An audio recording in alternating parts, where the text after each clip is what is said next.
जय सीताराम जी।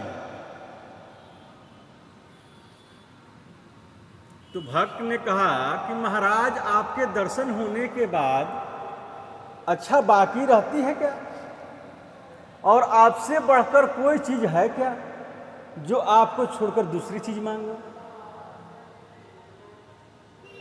भक्त भी गजब का हठी है। भगवान बोले कि तू जैसा कहता है वह सब ठीक है, परंतु मेरे संतोष के लिए कुछ भी तो मांग ले,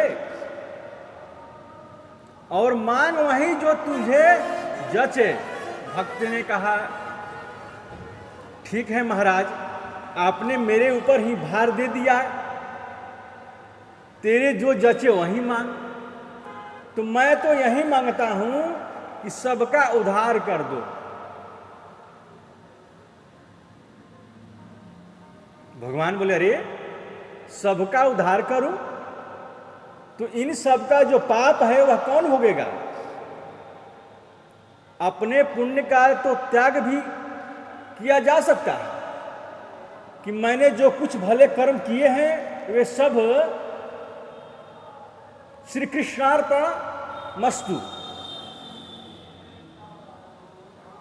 सब भगवान के अर्पण हैं। जितने अच्छे कर्म हैं उनको यदि आज भी हम भगवान को समर्पण कर दें तो खाता चुकता हो जाए, परंतु जो पाप कर्म है वे या तो प्रायश्चित से नष्ट होते हैं या भोग से अथवा साधन करने से, अन्यथा उसके पाप रहते हुए उसकी मुक्ति कैसी होगी। उनके पाप कौन भोगेगा। भक्त ने कहा अच्छा महाराज इन सब का पाप मैं भोग लूंगा। अच्छा महाराज इन सब का पाप मैं भोग लूंगा। दुनिया में जितने प्राणी हैं उन सबको तो आप मुक्त कर दें, और उनके जितने पाप हैं उन्हें ये मैं भोगूं। आप भुगतवाइए, मैं भोगूंगा। जिस दिन से भुगतते भुगतते समाप्त हो जाएंगे तब अपने आप खाता चुकता हो जाएगा। भगवान बोले भाई तू तो मेरा भक्त है, तुम्हें क्या वरदान में पापों का दंड भुगताऊं। भक्त ने कहा यदि ऐसा बात है तो आप बड़े दयालु हैं, समुद्र है परम दयालु है, सब पर दया करके सबको माफ कर दीजिए। भगवान बोले यह बात तो असंभव है। भगवान बोले कि यह बात तो असंभव है। भक्त ने कहा असंभव तो कुछ नहीं है। यदि आप कहते हैं कि असंभव है तो आप तो असंभव को भी संभव कर सकते हैं, क्योंकि आप परमेश्वर हैं, आप परमात्मा हैं। परमात्मा तो ऐसे समर्थवान हैं कि असंभव को भी संभव कर दे। भगवान बोले इस विषय में बातचीत करने में तो मैं तुमसे हार गया। भक्त ने कहा महाराज आपके हारने से मुझे क्या लाभ हुआ। यदि आपकी समर्थ नहीं है तो फिर आपको मुझसे यह कहना उचित था कि भाई स्त्री मांग लो, पुत्र मांग लो, धन मांग लो, मुक्ति मांग लो।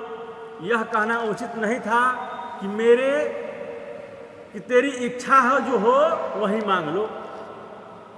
जब आपने मांगने के लिए कह ही दिया है तो मैंने मांग लिया। यदि समर्थ नहीं है तो वह चैलेंज क्यों कर दिया। तेरी तो मर्जी आए वही मांग, जब समर्थ नहीं है तो यह बात क्यों कही। मैं समर्थ है तो मैं जो मांगू वो दे दीजिए। भगवान ने कहा, भगवान बोले अच्छा तुम जीते मैं हारे। भक्त ने कहा महाराज इस जीत से क्या फायदा, मिले तो एक सदाम भी नहीं। मेरी हार भले ही हो पर सबका कल्याण होना चाहिए। ऐसी जीत किसी काम की नहीं जिससे एक का ही कल्याण हो, सबका कल्याण हो, सबका मंगल हो। भगवान बोले अच्छा मनुष्य का मेरा दर्शन, स्पर्श, भाषण, वार्तालाप, चिंतन, मेरे नाम का जप, ध्यान और किसी भी प्रकार से मेरा संसर्ग हो जाने पर कल्याण हो जाता है। हो जाता है। वही शक्ति वही समर्थ मैं तुझे दे रहा हूँ। तेरे भी दर्शन भाषण स्पर्श वार्तालाप चिंतन नामोच्चारण से भी वह जीव का कल्याण हो जाए। तेरी इच्छा हो जितने का उद्धार करना चाहे कर। इसके बाद भक्त विचार करने लगा कि भाई काम तो अपना बना नहीं, पर भगवान जो दे